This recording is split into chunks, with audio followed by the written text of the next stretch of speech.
Ang title mo ay Pakwan, no? Pakwan. Pakwan na watermelon. Ako yung pa-shape niya naman. Ano? Eh di star.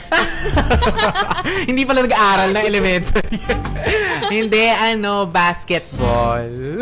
Bakit? Ay, tawang-tawa. Bakit? Nag-iisip yan ka lang. Hindi. Yung basketball kasi, bakit? Saan ka ba naglalaro ng basketball? Sa court. Oh, ano yung court? 'Di ba liligawan?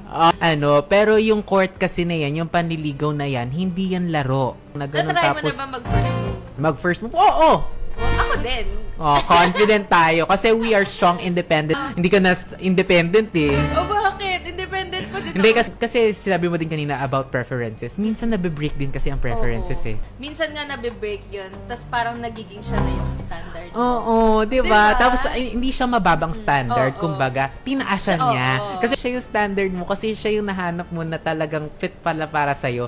Parang nasasabi mo, siya yung the one. Oo. Katulad talaga ni Ma'am Glovin. Ah!